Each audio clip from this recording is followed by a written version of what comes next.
everyone, welcome to this month's Quilters Vibe.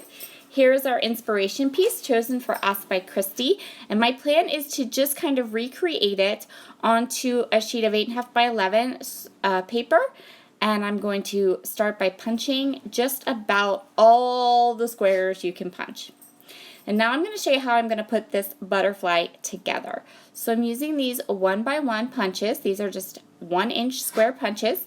I'm going to just follow the grid marks that are on the quilt design, and I'm going to place them on this 8.5 by 11 sheet of paper. This is just, cardstock, white cardstock. It's not like super thick. It's not anything special. It's just plain white cardstock. Probably got it at Walmart. So I'm going to go ahead and follow. I'm just following the pattern that is on our little grid design here. I am going down the side. I just felt that that would be easier because of the colors. So I'm just going to go ahead and I'm going to punch 1-inch squares and then follow the leader. This turned out really nice. I did have to add an extra little scrap of paper to the bottom because, as it turned out, the butterfly, if you follow the pattern with 1 by 1-inch squares, you end up needing about 1/2 inch extra at the bottom. Not a big deal. I just grabbed a little strip of scrap paper, an offcut from something that is up in my little IKEA storage unit, and I just went ahead and added those to it. So not super hard, very easy. I'm just following the design pattern. This is going to be the bottom of the butterfly's wings, and then I've chosen colors from my How to Kill a Kit with Style for July to use for this butterfly pattern, and I've chosen some. If you watch this series a lot and you've always wanted to try one of our quilt designs, I honestly think this would be the easiest quilt design for you to try. I think this would be super easy. You can get an up-close and personal look at this on my Instagram account. I'm going to post a photo of this particular design as well as my layout. So here are my other colors I've chosen, and I'm just going to go ahead and punch circles and follow the little grid marks and create the rest of my butterfly. So here's my butterfly all completed, and so now what I'm doing is I'm just fussy cutting it out of that paper. I'm going to now I have one big quilt square embellishment that I can move around on my page to decide how I really want to place it.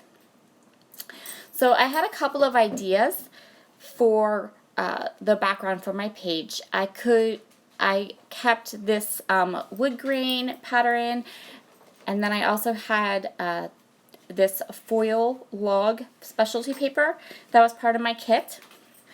I wasn't 100% sure which one I was going to use, but in the end I decided to go with a piece of white cardstock and the foiled log paper because I thought there would never really be a better use for that beautiful foil log paper.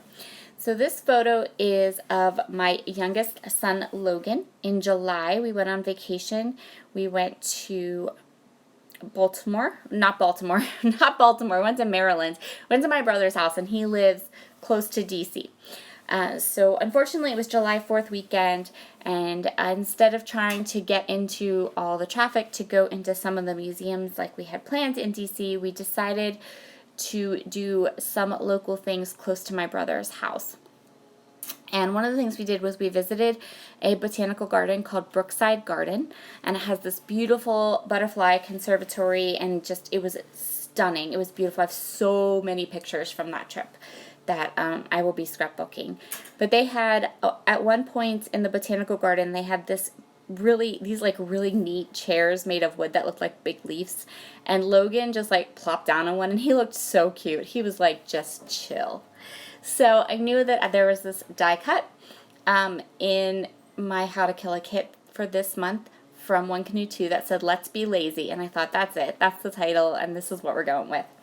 So I went ahead and I kind of cut that big foiled paper in half so that it's like coming in the middle. You see. I'm sure that there's a name for that style of layout, but I can't remember what it is. So anyway, we're just going to go with this. And it's a little wonky, it's a little off-center, not perfect. And then I'm going to go ahead and place my butterfly down, and I'm going to pop the wings up with some foam tape. And while we're on the subject of tape, can I just tell you, so I bought, a lot of people were talking about how great those Kyoko dot liners are, so I went ahead and I bought one, and I got the long one, and I have used that tape runner for a month. A month!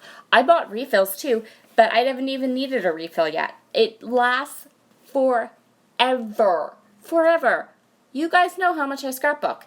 A month. I have done almost all of my August projects this month with one tape runner. One refill. It's amazing. Amazing. And I bought refills, and I'm like, wow, I might have refills for like 6 months if I can get a month out of one refill. It's pretty epic. I highly recommend them.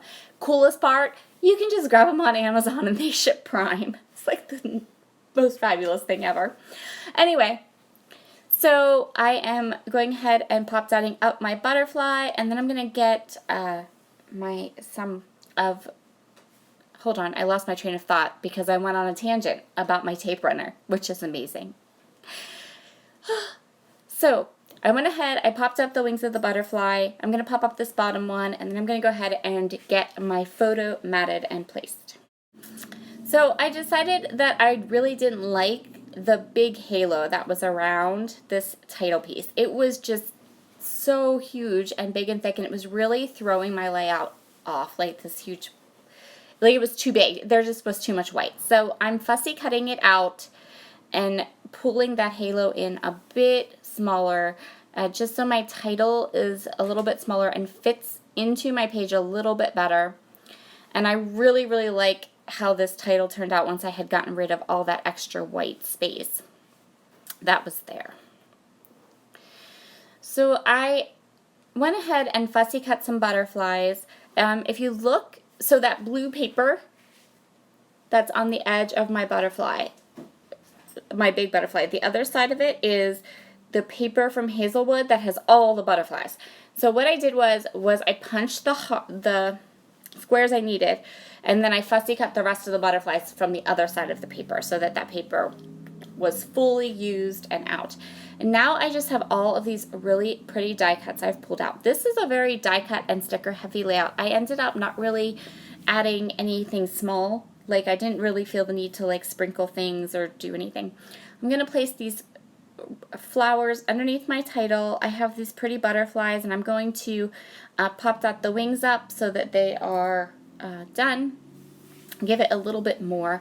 And I felt wholly happy to put butterflies all over this layout because where we are and what we did, and this layout will be over with all the, in the section of my album with all the pictures from this trip, and there are so many butterflies, it's not even funny. So I thought it would work really well. I'm just going to go ahead, I'm going to play with these die cuts. I kind of wasn't sure what I wanted to use. I pulled some random stuff. My son gave me chocolate. So, I think at some point I stopped and ate the chocolate. I don't remember. Anyway, so now I'm just deciding where I want everything. The nice thing is, because none of these are stickers, they're all die cuts, I can just kind of move them around and decide how I want things to be placed.